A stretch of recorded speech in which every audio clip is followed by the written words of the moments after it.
Wakil Ketua Komisi 3 DPR Ahmad Syaroni ditantang beradu debat soal tunjangan fantastis anggota DPR oleh diaspora Indonesia. Tidak menjawab tantangan debat, Syaroni memilih berkomentar di media sosial.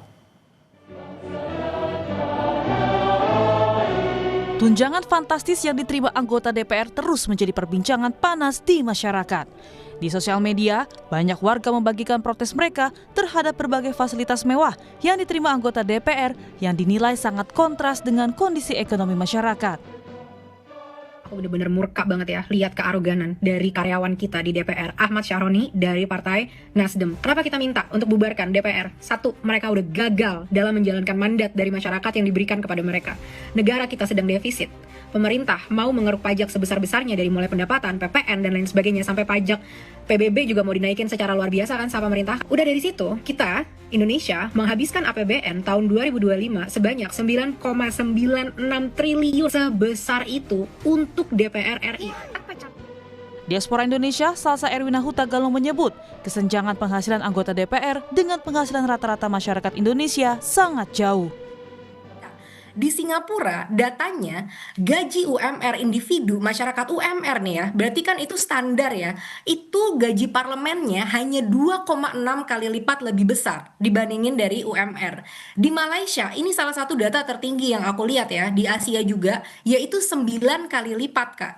Nah, sedangkan di Swedia atau deket banget nih sama Denmark ya, tempat aku tinggal, itu hanya berbeda 1,9 kali lipat. Jadi memang kesenjangannya nggak jauh agar kebijakan-kebijakan yang dibuat itu benar-benar bisa dirasakan masyarakat. Tapi Kak, di Indonesia, bayangkan UMR kita secara nasional kalau dirata-ratakan itu hanya 3,5 juta per bulan. Dibandingkan dengan take home pay yang hampir 120 juta, itu 34 kali lipat. Ini kesenjangan yang luar biasa besar.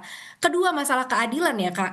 DPR itu nggak bayar pajak dengan penghasilan sebesar itu, fasilitas yang luar biasa, patwal, staf, tunjangan rumah, tunjangan telepon sampai berjuta-juta, mereka tidak membayar pajak.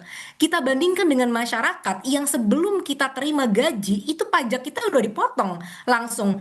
Belum lagi baru disahkan, PPN mau naik, PBB naik secara brutal dan membabi buta ya, sampai 1000 kali lipat gitu di beberapa daerah. Jadi memang ini benar-benar kelihatan banget Kak secara terang benderang seperti matahari bahwa masyarakat dicekik habis-habisan tapi pemerintah kita hidup dengan bermandi-mandi kemewahan. Menurut aku ini ketidakadilan yang luar biasa besar. Kesal dengan gaya hidup anggota DPR yang dinilai tidak berempati, Salsa pun menantang Wakil Ketua Komisi 3 DPR Ahmad Syaroni untuk beradu debat. Ahmad Syaroni, jawab ya tantangan debat dari aku. Kapan? Kasih tahu. Kita jalankan, kita laksanakan. Banyak juri-juri debat yang profesional. Jangan ambil dari teman-teman kamu lagi. Nggak punya empati mereka semua soalnya. Tidak menjawab tantangan debat Salsa, tapi Ahmad Syaroni memilih berkomentar di akun sosial medianya. Dalam unggahannya, Syaroni bilang tidak akan meladeni ajakan debat itu. Ia juga mengunggah tangkapan layar Salsa saat tengah live bersama Kompas TV. Syaroni bertanya, apakah Salsa sedang lomba debat di Denmark? Namun unggahan itu tidak bertahan lama. Kurang dari 24 jam, Syaroni sudah menghapus 2 unggahannya terkait Salsa. Iya, bahkan kayaknya akun aku udah diblok ya, karena mungkin begitu banyak mention kepada wakil rakyat kita yang satu itu, dan dia sudah balas kalau katanya dia nggak akan menerima ajakan debat itu karena dia masih bodoh dan masih perlu belajar. Ya menurutku kalau memang dia merasa bodoh, maka itu bukan tempat yang baik ya untuk dia mengatakan orang-orang yang mau membubarkan DPR itu ya cenit gitu ya. Itu udah nggak masuk akal banget. Dan yang kedua, kalau memang bodoh, saat kita bodoh Kak, aku pun nggak tiba-tiba jadi mewakili Indonesia di lomba debat dunia kan. Itu kan ada proses untuk aku bisa jadi semakin baik. Harusnya dia mau belajar gitu. Dan yang aku pertanyakan di sini adalah pertanggungjawabkan kata-katanya dan kesombongannya menantang masyarakat dengan begitu arogannya dia. Tunjangan fantastis anggota Dewan menjadi perhatian masyarakat di tengah sulitnya perekonomian dan efisiensi yang dirasakan saat ini. DPR dituntut untuk berempati dengan tidak semakin membebani rakyat.